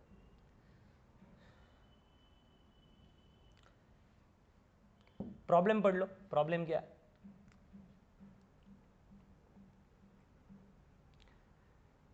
(44) है, ये एक प्रॉब्लम है, ये भी देख लो, ये भी काफ़ी आईएमपी प्रॉब्लम, लेकिन लल्लू है थोड़ा, हम इसको कर देते हैं होमवर्क के लिए, आप ट्राई करो, चाहिए तो वीडियो पॉज करके ट्राई करो, आप खुद ट्राई करो, अगर नहीं आता है तो कर लेते हैं 5 मिनट में। पहले इस प्रॉब्लम को अटेम्प्ट करते हैं, ये काफ़ी इजी प्रॉब्लम है, आराम से सॉल्व भी हो जाएगा, फटाक से इसको देखो एक बार क्या बता रहा है ये, फिर ऊपर जाते हैं। A force is applied by engine to a train of mass this, तो एक ट्रेन बना देते हैं, ये ट्रेन क्या बनाते हैं, एक बढ़िया वाली ट्रेन, ये ट्रेन है भाई, ये ट्रेन है, ट्रेन का मास कितना है 2.05 इंटू 10⁻6 kg, इतना मास है। चेंज इट्स वेलोसिटी, और उसकी वेलोसिटी वो क्या कर रही है, बदल रही है। तो शुरुआत में कितनी थी, शुरुआत की थी वेलोसिटी 5 मीटर पर सेकंड, कितनी थी 5 मीटर पर सेकंड, और उसके बाद उसने ना इंजन ने पावर यूज की, इंजन ने क्या यूज की, पावर, शक्ति यूज की, और धीरे धीरे ट्रेन और तेजी से भागने लगी, जिप जिप जिप, कैसे भागने लगी, velocity final is equal to 25 metre per second. Are you understanding? Train का मास इतना, शुरुआत में वेलोसिटी कितनी थी जब हमने देखी 5 मीटर पर सेकंड, तो फिर 25 कैसे होगी सर, इंजन ने क्या यूज की होगी, पावर, क्या यूज की होगी, पावर। इंजन अगर अपनी शक्ति लगाएगा तभी तो स्लो स्पीड को क्या बढ़ाएगा, ज्यादा करेगा। साइकिल चलाते हैं ना, साइकिल पे बैठते हैं तो स्पीड क्या होता है, स्लो, फिर फास्ट कैसे करते हैं सर, हम पावर लगाते हैं, बस वही पावर इंजन लगा रहा है। हम साइकिल चलाते हैं तो हम लगाते हैं, इंजन चलाता है तो इंजन लगाता है, ये। लेकिन ये करने को उसको 5 से 25 आने तक कितना समय चला गया, 5 मिनट, तो 5 मिनट के सेकंड में कर लो, 5 मिनट इंटू 60 कितना हो गया, 5 से 30, तो 300 सेकंड, तो टाइम की वैल्यू क्या आ गई भाई 60, 300 second, I am sorry. The power of engine is, इस टेक्निक से हमें पावर ऑफ इंजन को ढूंढना चाहिए। क्या है पावर का formula, power is equal to work upon time, work is equal to force into displacement upon time, force is equal to sir mass into acceleration, sir mass क्यों निकाल रहे हो, एक्सलरेशन क्यों निकाल रहे हो, अरे भैया क्योंकि हमारे पास वेलोसिटी का डिफरेंस दिया है, हमारे पास डिस्प्लेसमेंट नहीं दी है, कहाँ गया है, क्या दे दिया है, क्या दे के रखा है हमारे पास, केवल ये वाली चीज है। एक्सलरेशन कैसे निकालोगे, आर यू अंडरस्टैंडिंग? फोर्स दिया है क्या, ना, क्या दिया है, मास दिया है, तो मास के लिए मुझे फोर्स को तोड़ना पड़ा, मास इंटू एक्सलरेशन में, पप्पा इज इक्वल टू मम्मी वाला चिंदी सा प्रॉब्लम आपको याद है, अभी बचपन से वही पढ़ रहे हो। लेकिन एक्सलरेशन नहीं, समय है, हाँ समय है, समय कितना है भाई, फॉर्मूला डाल दो, समय कितना है 300 आ गया सेकंड। मास कितना है ट्रेन का 2.05 इंटू 10⁻6 है। सर एक्सलरेशन है ना, एक्सलरेशन नहीं है, तो एक्सलरेशन कैसे निकालते, what is acceleration, rate of change of velocity with respect to time. So rate of change of velocity final velocity minus initial velocity upon time, t2 minus t1। Final velocity कितनी है 25, initial velocity कितनी है 5, और time कितना है 300 second, सो इतना कितना हो गया 20/300, 0 मर गया, ये हुआ 15, सो आपकी एक्सलरेशन आ गया 1/15, छाप लो फटाफट मीटर पर सेकंड स्क्वायर। तो एक्सलरेशन की वैल्यू कितनी आ गई 1/15 मल्टीप्लाइड बाय, डिस्प्लेसमेंट नहीं है हमारे पास अभी भी, डिस्प्लेसमेंट नहीं, तो डिस्प्लेसमेंट निकाल सकते हैं क्योंकि ये काफ़ी इजी है, मिटा दूँ ये आपने लिखा ही होगा, इसको मिटा देते हैं, डिस्प्लेसमेंट भी निकालते हैं, ठीक है। चलो इसको निकालते हैं फटाफट, डिस्प्लेसमेंट। क्या आपको 1D के फॉर्मूले याद है, कौन से फॉर्मूले 1 डायमेंशन के, याद करो 1 dimension formula, motion in 1 dimension, क्या क्या फॉर्मूले होते हैं, v is equal to U plus A T आना चाहिए, displacement is equal to U T plus half A T square, नहीं आता तो छाप लो, v square is equal to you square plus twice A S. क्या हम इससे सॉल्व कर पाएंगे? यस, कर पाएंगे आराम से। हमें क्या चाहिए? डिस्प्लेसमेंट चाहिए। तो डिस्प्लेसमेंट देखो यहाँ पे भी मिल जाएगा और यहाँ पे भी मिल जाएगा, तो इसका कोई फायदा नहीं, इसका भी नहीं, हम ये यूज़ करेंगे।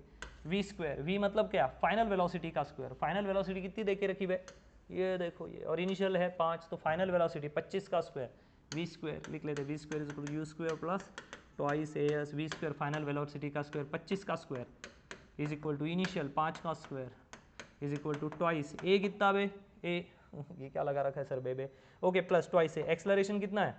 1/15, ये 1/15 है, और डिस्प्लेसमेंट नहीं है, तो ये डिस्प्लेसमेंट को यहाँ रखो, बाकी की टर्म को शिफ्ट करो, ये हो गया 625, 5 का स्क्वायर हो गया 25, उधर भेज दो, -25 इज इक्वल टू ये कितना हो गया? 2/15 is equal to 2/15 into S, तो ये हो गया 600, ये यहाँ मल्टीप्लाई, उधर जाके डिवाइड, तो डिवाइड हुआ 2, 25 से 15 आ गया ऊपर is equal to S. Are you understand? 600 और यहाँ मल्टीप्लाई, नीचे जाके डिवाइड, तो नीचे आ गया 2/15, 15 चला गया ऊपर, ठीक है। तो ये हो गया आपका यहाँ 300, डन।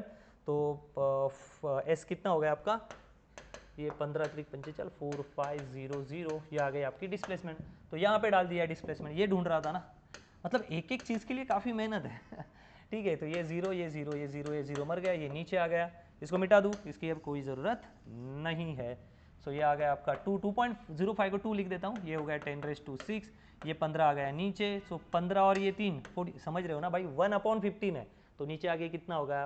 15, तो यहाँ से हो गया 45, तो यहाँ मल्टीप्लाई कितना है? 45, अरे वाह मर गया, तो कितना बचा? 2 × 10⁻⁶, इतनी पावर बचेगी कहाँ? ये देखो 2, सर ये मेगा है यहाँ पे, अरे भाई 10⁻⁶ मतलब कितना होता है? 2 मेगावाट। तो ये है हमारा आंसर। वाह, चलो छापो, फटाक से छापो, छाप।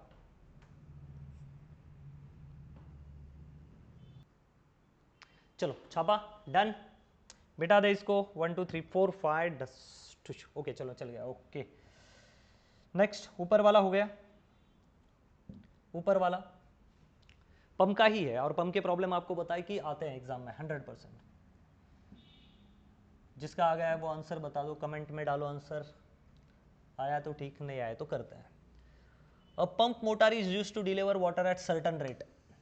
एक पंप है और वो पानी दे रहा है, मैं पंप का काम पानी देना ही है सर, तो ठीक है, पंप से पानी आ रहा है, सर्टन रेट से आ रहा है, फॉर अ गिवन पाइप, भाई पाइप गिवन रहेगा, मतलब चेंज नहीं करना है। To obtain the twice as much water from the same pipe, same ही पाइप है, पाइप नहीं बदलेंगे, लेकिन वाटर कितना आना चाहिए? ट्वाइस मच ऑफ वाटर, तो भाई इस वाटर से दुगना पानी आना चाहिए, दुगना पानी। तो फिर सर पहले इसमें से कितना पानी आ रहा है? मानना पड़ेगा कुछ, और इसको उसके दुगना करने का। मैं तो फिलहाल लाइन से बता रहा हूँ कि ये कम है और ये दुगना पानी है।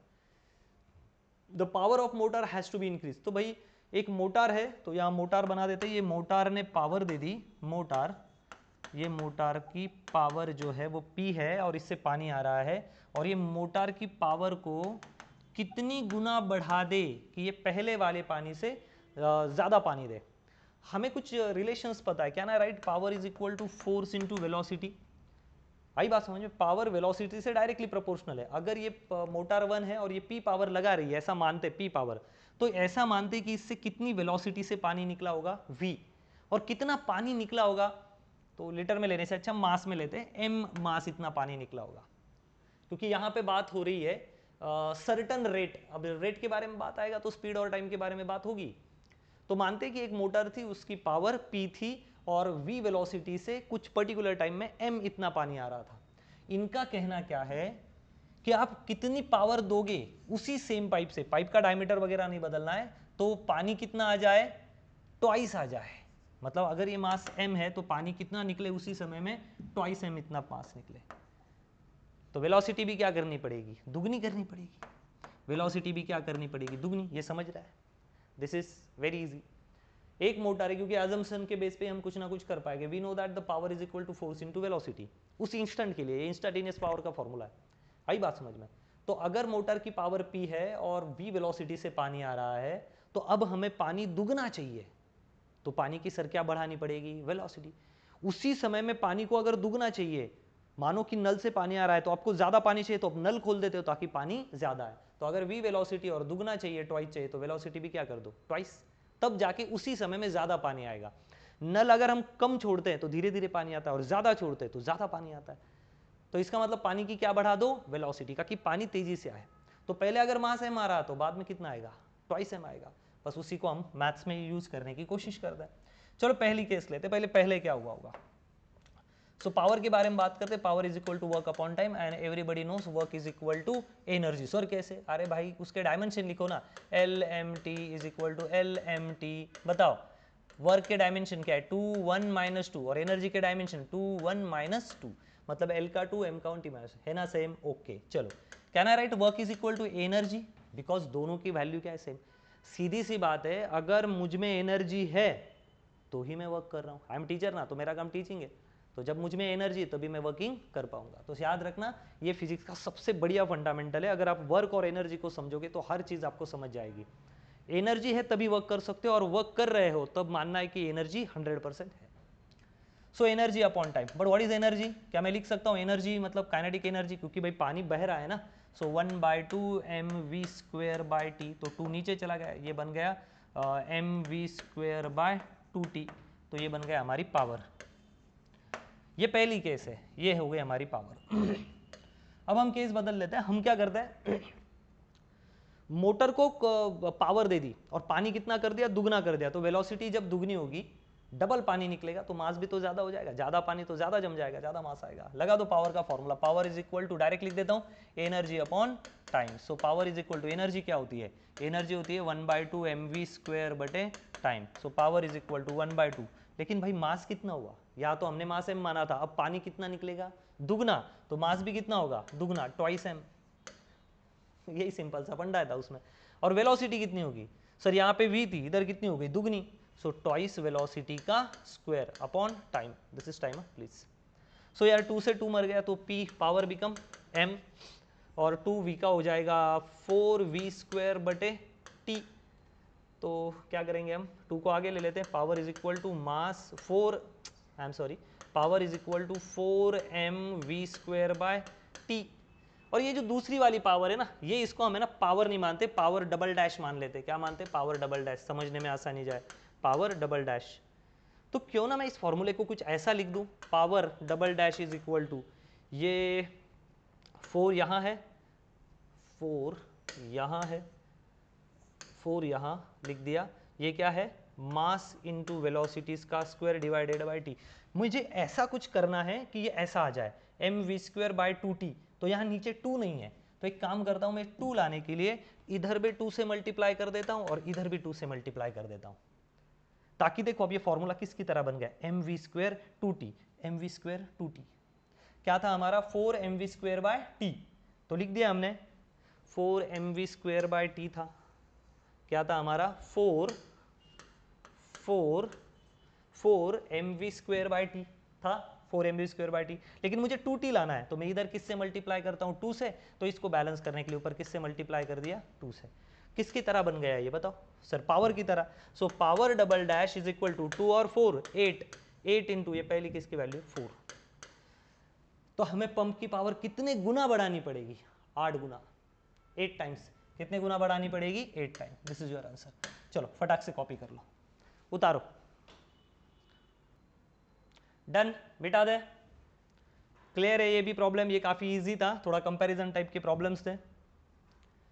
Next 2024 NEET really IMP question, 2024 NEET IMP question है। चलो देखो फटाफट, at any instant of time T, किसी भी समय टी टाइम पे, the displacement of any particle is given by 2t into 1। तो डिस्प्लेसमेंट कितना देके रखा है, 2t minus 1, under the influence of force, और फोर्स कितना देके रखा है, 5 newton. The value of instantaneous power is given bye, तो वैल्यू ऑफ पावर होती है क्या होती है work upon time, work upon time होती है। लेकिन इंस्टेंटेनियस की बात चल रही ना, तो भाई इंस्टेंटेनियस क्या है, इंस्टेंटेनियस नहीं है। इंस्टेंटेनियस पावर का फॉर्मूला होता है कैसे लिखते हैं, इंग्लिश भी नहीं आ रही है, इंग्लिश निकलती नहीं कभी कभी, इंस्टेंटेनियस स्पेलिंग जबरदस्त है। Instantaneous power is equal to dw upon dt। Am I right? Am I right? dw upon dt बराबर है। सो dw अपॉन dt है तो w का है भैया, w है, सॉरी w नहीं मेरे भाई, w नहीं, हाँ वर्क, हम चलो w work is equal to force into displacement वा, तो मैं क्यों ना यहाँ पे डाल दूँ। तो पावर का formula rate of change of work with respect to time, because they are asking for instantaneous power, तो इंस्टेंटेनियस पावर मतलब उस मोमेंट की, तो हमें उस मोमेंट के लिए उस टाइम को लेना पड़ेगा, इसलिए हमने वर्क को डिफरेंशिएट कर दिया। So D T is equal to what is work, force into displacement. तो उस समय तो उतनी ही पावर लगेगी, उस समय उतनी छोटी सी पावर लगेगी, पूरी पावर थोड़ी ना पकड़ेंगे, उस इंस्टेंट की पावर पकड़ेंगे। तो फोर्स को आगे ले लो, फोर्स आ गया आगे, डी डी टी क्या कर रहा है, डी एक्स, क्या आदमी हूं यार मैं भी, ओके। तो यहाँ x बचा केवल, तो x बचा तो क्या आएगा, d x upon D T. तो चलो power is equal to force की वैल्यू क्या है बे, 5 multiply d x upon D t, मतलब हमें डिस्प्लेसमेंट को डिफरेंशिएट करना पड़ेगा। अगर हम उस इंस्टेंट की पावर निकाल रहे हैं तो हमें उस इंस्टेंट का डिस्प्लेसमेंट निकालना पड़ेगा, ठीक है। तो D x upon D T यहाँ कर लेते हैं, D x by D T. So displacement क्या है, 2t माइनस 1, तो इसको कर देते हैं डिफरेंशिएट, है ना, क्या कर देते हैं, x को डिफरेंशिएट करते हैं। तो अगर हम डिफरेंशिएट कर देंगे तो 2t का क्या, 2t माइनस 1 का क्या आएगा, तो आएगा D D T, 2t minus 1 का, 1 का तो आ जाएगा 0, 2t का आ जाएगा 2, 2t का क्या आ जाएगा 2 मल्टीप्लाइड बाय 2, इसकी वैल्यू क्या आ गई 2। तो power is equal to 10 watt, कितनी आ जाएगी, power is equal to 10 watt, ये आ गया अपना answer. So this is really IMP NEET 2024 का सवाल, नीट 2024 का सवाल। कुछ भी नहीं दिमाग लगाना पड़ा हमें, हमें इतना लगाना पड़ा कि ये इंस्टेंटेनियस पावर है और इंस्टेंटेनियस पावर निकाली जाती है differentiation of work with respect to time. So D D T work का फॉर्मूला होता है फोर्स इनटू डिस्प्लेसमेंट, तो फोर्स को आगे ले लिया, फोर्स आगे। So D D T of S, S का वैल्यू है, दिख रहा है आपको शायद स्क्रीन में, दिख रहा है या नहीं दिख रहा है पता नहीं। सो फोर्स और डी डी टी क्या होता है, displacement, D D T of displacement है 2t माइनस 1, सारी दुनिया को पता है 2t माइनस 1 को अगर टाइम के साथ डिफरेंशिएट करेंगे तो कितना आंसर आएगा t। So power is equal to force और 2t का डिफरेंशिएशन मल्टीप्लाइड बाय 2, 1 का 0, फोर्स कितना है 5 और डिफरेंशिएट 2, 10 वाट आ गया आंसर आपका 10 वाट, ठीक है। चलो ठोको इस प्रॉब्लम को, डन डन। 2023 का प्रॉब्लम करते हैं नेक्स्ट, 2023 बिठा दो इसको, 2023, ओके चलो बढ़ते आगे। 2023 का प्रॉब्लम क्या बोल रहे हैं वो, a particle move with velocity, एक पार्टिकल है और वो किसी वेलोसिटी से आगे बढ़ रहा है और उस वेलोसिटी की वैल्यू है, the velocity is 5u minus 3j plus 6k metre per second, वाह ये है वैल्यू। और ये अंडर इन्फ्लुएंस चल रही है। देखो अंडर इन्फ्लुएंस का मतलब क्या होता है, जब आप फोर्स लगाओगे तो ही तो डिस्प्लेसमेंट होगी, फोर्स लगाओगे तो ही क्या मिलेगी, वेलोसिटी, फोर्स लगाओगे तो ही क्या होगी, पढ़ाई होगी, ठीक है। तो ये सब कुछ है, तो क्या देके रखा है, under constant force, under constant force. तो क्या है भैया, फोर्सवा 10i plus 10j plus 20k and what are instantaneous power. ओ ये क्या है, ये तो लोग लल्लू बना रहे हैं हमें, पावर पूछ रहे हैं ना भैया, पावर इज इक्वल टू फोर्सवा इनटू वेलोसिटी, तो लगा दो भाई, डॉट प्रोडक्ट है, फोर्स क्या है, force 10i plus 10j plus 20k multiplied by 5u minus 3j plus 6k। बहुत ही लल्लू प्रॉब्लम पूछ लिया बाबू, ई लो। अब i का i से, j का j से, k का k से मल्टीप्लाई करो, 5 इंटू 10 कितना हो गया 50, i डॉट i 1 मत लिखो, माइनस माइनस आएगा 3 इंटू 10 30 प्लस 6 इंटू 10 120, 120 में से 30 गए 90, 90 में 50 डाल दे 140, ये पावर, पावर का यूनिट है वॉट, वॉट, ये आ गया भैया आपका आंसर, वाह ये क्या आ गया आपका आंसर, वाह ठीक बा। चलो हो रहा है, आ रहा है दिमाग में धीरे धीरे। नंबर ऑफ प्रॉब्लम की संख्या बढ़ाने से आपको टॉपिक इजी लग जाएगा। You have to clarify in your mind that what is instantaneous power, आई बात समझ में? उन बातों को समझना पड़ेगा, तब आप धीरे धीरे इन चीज़ों को गेन कर पाओगे। ठीक है, मेरे ख्याल से काफ़ी इजी है, आप पॉज करके आराम से कर लेना। नेक्स्ट जाए, नेक्स्ट। ओके चलो 2022 नीट का प्रॉब्लम करते हैं, है मतलब नीट जी सबको पूछा होगा। 2022 ये रहा आपके सामने। ये an electric lift with maximum load 200 kg, एक इलेक्ट्रिक लिफ्ट है और उसका कितना वजन है 200 किलो, सॉरी 2000 किलो है। लेकिन उसमें लिफ्ट में लिफ्ट का भी वजन पकड़ा है और पैसेंजर का भी वजन पकड़ा है, ठीक बात। इज मूविंग अप, और वो कहाँ जा रही? ऊपर। तो मानो कि ये लिफ्ट है, इसमें इंसान भी है, लिफ्ट भी है, तो मेरा वजन लिफ्ट का वजन दोनों मिला के 2000 kg, और कहाँ जा रहा है? ऊपर। एक ना एक दिन तो सबको ऊपर जाना ही है, लेकिन अच्छा रिजल्ट ला के ही ऊपर जाएंगे, ऐसे ऊपर जाना नहीं है। भगवान ने कुछ सोच समझ के ही हमें यहाँ भेजा है। चलो कोई बात नहीं। और ये ऊपर जाने के लिए उसने स्पीड के बारे में बताया, तो एक वेलोस रूम है, यहाँ पे कुछ इंजॉय करने वाले बच्चे हैं, इन सब का जो मास है वो है 2000 kg, और ये सब लोग मौज मस्ती करते हुए कितनी वेलोसिटी से ऊपर जा रहे हैं? 1.5 metre per second. Done. The frictional force is opposing to the motion. अब इसमें कोई नई बात नहीं, फ्रिक्शनल फोर्स तो मोशन को क्या करता है? अपोज। आप इधर जाएंगे तो फ्रिक्शन का आएंगे पीछे, राइट? ये ऊपर जा रहे तो फ्रिक्शनल का काम करेगा नीचे। फ्रिक्शनल फोर्स लिख दो भैया, फ्रिक्शनल फोर्स कितना है? फ्रिक्शनल फोर्स 3000 न्यूटन, इतना है नीचे की तरफ। ये ऊपर जा रहे तो फ्रिक्शनल फोर्स नीचे। और इन सब पूरी सिस्टम का वजन कितना है? 200 मास। तो अगर ये 200 मास है तो नीचे कितना फोर्स लग रहा होता? Force is equal to weight, weight is equal to mg। Mass कितना है मेरे भाई? 2000। और जी कितना है? इंडिया में नहीं, पूरे अर्थ पे इंडिया में क्या है? 10 इज इक्वल टू कितना हो गया? 20,000। कितना हो गया? 20,000 न्यूटन। इतना फोर्स लगा रहे हैं। हमारा वजन ही है हमारा फोर्स। मेरा वचन ही है मेरा शासन, तो भाई यही है, मेरा वजन ही है मेरा फोर्स, तो फोर्स आ गया। तो पूछ रहे हैं कि minimum power deliver by motor to lift, तो बताओ कि इसको जो खींचने वाली यहाँ मोटर होगी ना, मोटर, उसको कितनी पावर देनी पड़ेगी? तो पावर निकालना कोई कॉम्प्लेक्स काम नहीं, पावर आराम से आप निकाल सकते हो, क्योंकि आपके पास वेलोसिटी भी देके रखी। तो मुझे लगता है उस इंस्टेंट की पावर होगी, power is equal to force into velocity. लेकिन नेट फोर्स कितना है? आपका वजन भी कहाँ जा रहा है? नीचे। कहाँ जा रहा है आपका वजन? लिफ्ट का वजन कहाँ जा रहा है? नीचे। कितना लग रहा है? 20,000।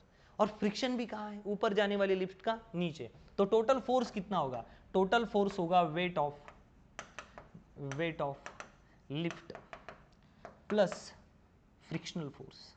क्या होगा? Frictional force. Are you understanding?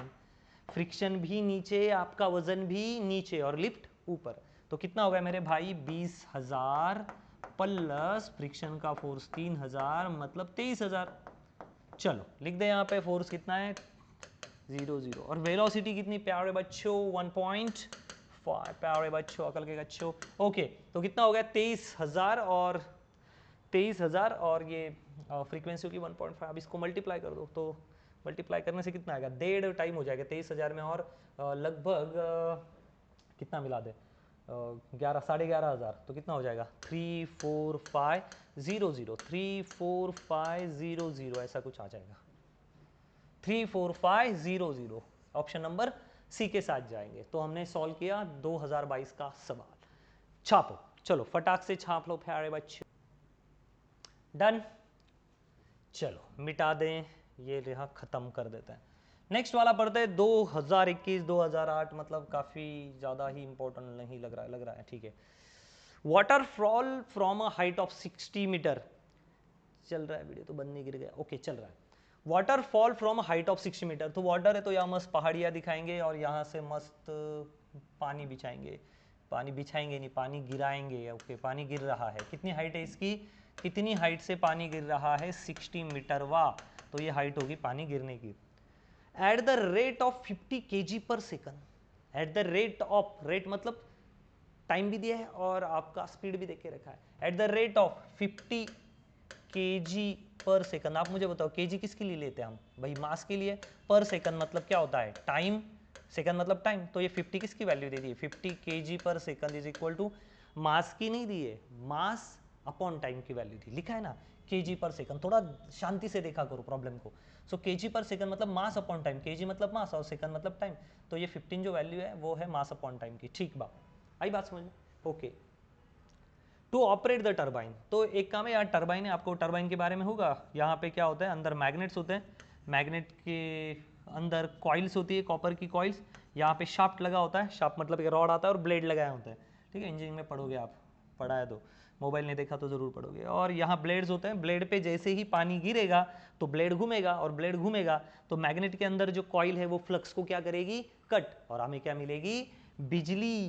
क्या मिलेगी, बिजली। और ये बिजली आएगी तो वो हमारे घर के सप्लाई में आएगी, घर के सप्लाई में आएंगी तो सर मैं चार्जर लगाऊंगा उसको, फिर मेरा मोबाइल चार्ज करूंगा और फिर मैं चैटिंग करूंगा। कितनी घटिया सोच है, ठीक है, जो भी सोचे, ये प्रोसेस होता है, ठीक है, मजाक का बात अलग है, चलो ठीक है, सीरियस मत लेना उसको। At the rate of 50 metre operate turbine, the loss due to the frictional force are 10%। लेकिन भैया हमें लॉस भी हो रहे हैं, कितने परसेंट लॉस है, 10% लॉस है। 10% लॉस को छोड़ दो तो फिर 90% क्या है, इफिशियंसी है। 90% क्या बची फिर हमारी, इफिशियंसी। Are you understanding? क्या गवा रहे हैं उसको मत पकड़ो, क्या बच रहा है उसको पकड़ो। तो अगर 10% लॉस है तो 90% क्या है, इफिशियंसी।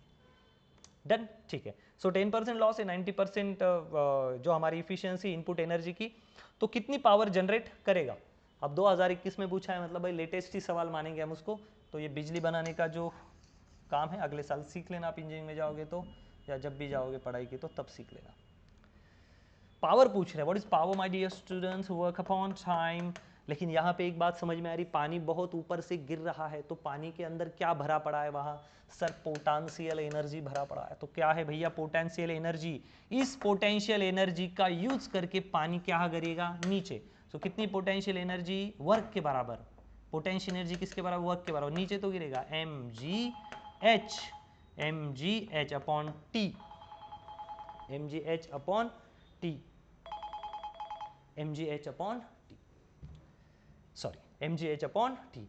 लेकिन क्या आपको ये नहीं लग रहा है कि m अपॉन टी का वैल्यू देखिए रखा है, m अपॉन टी क्या है हमारे पास 15, g का वैल्यू क्या है हमारे पास 10, हमारे पास मतलब उतना ही होता है। और हाइट कितनी है पानी गिरने की 60, तो क्या हमारे पास पावर आ जाएगा, यस।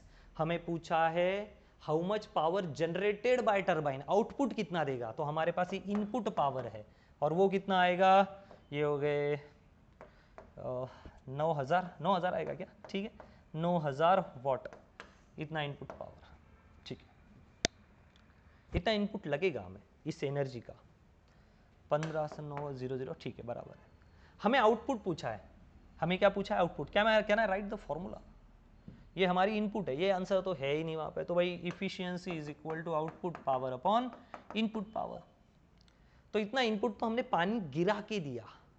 सर पानी का कैसे पावर, अरे भाई पानी वर्क नहीं कर रहा है क्या, व्हाट इज वर्क ऑफ पानी, what is power, work upon time. चलना मेरे भाई, हाँ, what is power, work upon, क्या पानी वर्क कर रहा है, हाँ गिरने का वर्क कर रहा है। What is work, force into displacement, force है इसलिए तो डिस्प्लेस हो रहा है, और समय में कर रहा है, तो पानी का भी अपना क्या है, पावर है। तो पानी ने इनपुट पावर दिया। टरबाइन का ब्लेड घुमाने के लिए पानी का गिरना जरूरी है ना, तो पानी क्या लगा रहा है, अपनी पावर लगा रहा है। पावर मतलब कोई नहीं, इलेक्ट्रिक पावर भी होती है, ये भी पावर है, भले मेरी थोड़ी कम दिख रही हो लेकिन है, ठीक है। तो आउटपुट पावर ढूंढना है, तो मैं इनपुट को यहां भेज देता हूं, but what is efficiency, sir 90%, 10% loss, तो कितना बचा 90%। क्या 90% को मैं ऐसा भले लिख दूं, यहां लिख देता हूं 90% इफिशियंसी है, तो आउटपुट पावर वहां है, आउट एक बार में खत्म नहीं होता, okay. So efficiency multiplied by input power is equal to output power. Efficiency है 90%, इनपुट पावर है 9,000 is equal to output power. लेकिन 90% को हम कैसा लिख सकते हैं, 90/100 मल्टीप्लाइड बाय 9,000, 0,0,0,0 मर गया, 81। सो कितना बना 8100, ये हो गई हमारी आउटपुट पावर, ये हो गई। क्या मैं इसको 3 डेसिमल शिफ्ट करवा दूं, 1 2 3, so it is become 8.1 kilowatt, ये हो गई हमारी पावर 8.1 किलो वाट। हाँ ये थे 8.1 किलो वाट। तो ठीक है, लेक्चर को यही रोकते हैं, आप इसको छाप लो, एक बार देख लो, डन, ओके। सो इस लेक्चर में हमने क्या किया, अभी के पहले जो वीडियो थे इसमें सारे हमने वर्क एनर्जी रिलेटेड चीज़ें देख ली, वर्क पे ऊपर स्पेशल काम किया, वेरिएबल फोर्सेस के ऊपर स्पेशल काम किया इसके प्रीवियस वाले वीडियो में, और उसके बाद एक वीडियो बनाया है वर्क एनर्जी थ्योरम पे। ये वाले वीडियो में हमने क्या किए, पावर के टोटल कंसेप्ट को क्लियर किया और पावर के रिलेटेड बहुत सारे PYQs और क्वेश्चन को हमने किया। ठीक है, तो एक बार प्रैक्टिस करना और वैल्यू बदल के एक बार ट्राई करना, वही प्रॉब्लम किया ओके, लेकिन वैल्यू बदल बदल के ट्राई करना। ठीक है, चलो thank you so much, bye.